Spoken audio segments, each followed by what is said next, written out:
मेरे शंकर भगवान, मेरे करुणा सागर, मेरे शिव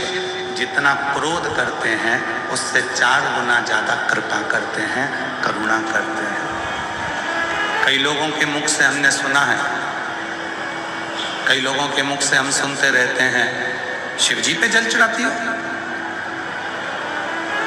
शंकर जी पे जल चढ़ाती हो, शंकर जी तो गुस्सा कर देंगे, शंकर भगवान तो क्रोध कर देंगे। ना ना भाई, 33 कोटि देवता में केवल एक देव अधिदेव महादेव ऐसे हैं कि जिनकी पूजन करते करते यदि आप पूजन को रोक भी दो तो शंकर कभी तुम्हें बद्दुआ नहीं देते, कभी श्राप नहीं देते, कभी तुम पर क्रोध नहीं। यहां तक शिव पुराण की कथा कहती है, आप दिल्ली जैसी सिटी में रहते हो, दिल्ली जैसे शहर में रहते हो, बड़े बड़े शहर में रहने वाले के पास में शंकर जी का मंदिर हो सकता है नजदीक में नहीं हो, सोसाइटी में नहीं हो, कॉलोनी में नहीं हो, अपने घर में शंकर का एक छोटा सा शिवलिंग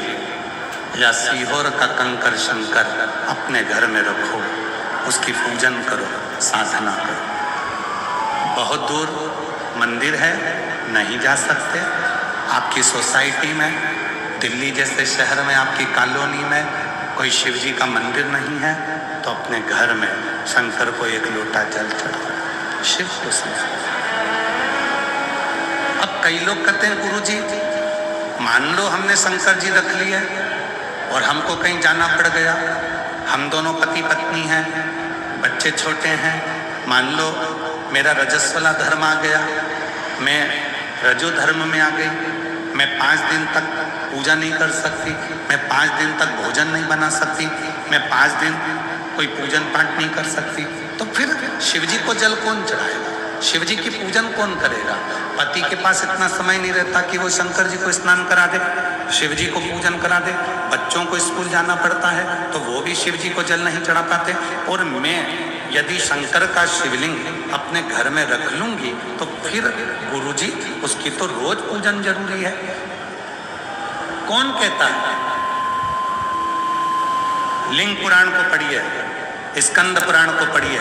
शिव महापुराण का अध्ययन करिए। यदि तुम्हारे घर में शंकर का शिवलिंग है, आप 15 दिन कहीं चले गए, 10 दिन शादी में चले गए, 1 महीने के लिए तुम विदेश चले गए, 6 महीने के लिए भी तुम विदेश चले गए, और यदि घर में शंकर का शिवलिंग है, कोई पूजन करने वाला नहीं है, तो 1 बेलपत्री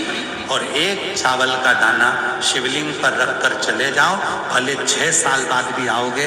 8 साल भी बाद भी आओगे, 1 महीने बाद भी आओगे, तो भी शिव कृपा ही करेगा। शंकर कभी बद्दुआ नहीं देता, शिव हमेशा दुआ देता है। कोई बाप,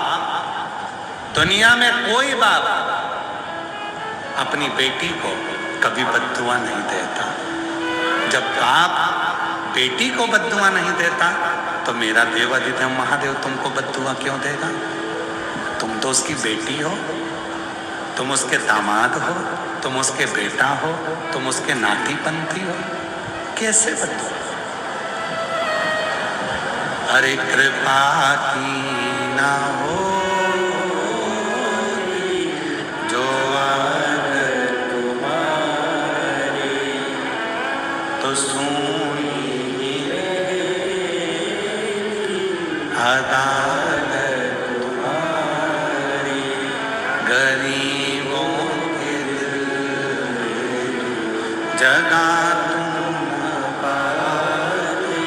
तो किस दिल में हो